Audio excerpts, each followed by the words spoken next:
This magnificent bodysuit was crafted from 2,160 jade plaques and was carefully sewn together with 1.5 pounds of gold wire. It was the height of royal luxury in the 2nd century BCE during the Western Han Dynasty in China. But it wasn't made for the living. This exquisite suit was never meant to see the light of day.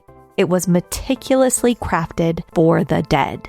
This jade burial suit belonged to Princess Dou Wan, consort to Prince Liu Sheng, the king of Zhongshan, who was the son of Emperor Jing and brother of the famous Emperor Wu.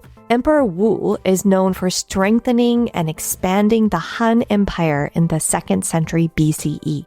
The tombs of Dou Wan and Liu Sheng were excavated in 1968 in Mancheng, Hebei Province, China, and were the first undisturbed Western Han burials ever discovered.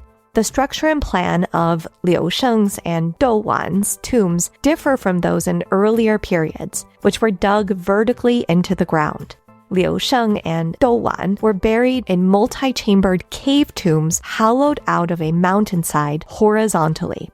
Each tomb had an entryway with 2 side chambers jutting off to either side. Beyond these, archaeologists discovered a central chamber containing a timber structure with tile roof eaves in imitation of above-ground architecture. A set of stone doors at the back led into the rear burial chamber, where the tomb occupants were originally laid to rest in lacquered wooden coffins which had collapsed. The sheer amount of labor it took to construct the 2 tombs is incredible. But on top of this, both Liu Sheng and Dou Wan were buried in gorgeous, tailor-made jade suits that covered every inch of their bodies. Each suit was composed of 12 parts: the face, head, arms, legs, gloves, and feet.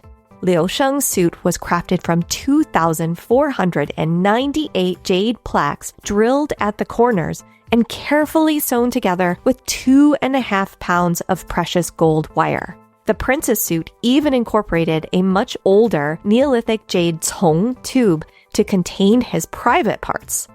Each suit likely took 10 years to create, meaning the imperial princess and prince were fitted for their burial suits while they were alive.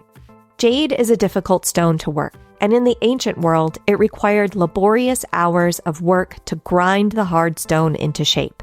This accounts for the high value of jade. Only the wealthy could afford jade ornaments, and only royalty could afford the expense of a jade death suit that was never meant to see the light of day. The prince and princess also held jade crescents in their hands, and each had a gilt bronze headrest inlaid with jade. Jade plugs were also used to plug the orifices: eyes, nose, ears, mouth, and you get the idea. Emperors and other high-ranking imperial nobility were customarily buried in such suits during Dou Wan and Liu Sheng's time, with the type of thread used to stitch the jade plaques together varying according to the rank of the individual: gold, silver, copper, or silk. Though some are fragmentary, over 40 jade suits have been discovered since the excavation of Liu Sheng's and Dou Wan's tombs. It was thought that jade's mystical qualities would keep the corpse intact or possibly transform the body of the deceased into jade. But the burial suits were also likely protective to ward off evil spirits that might mean to cause the dead harm.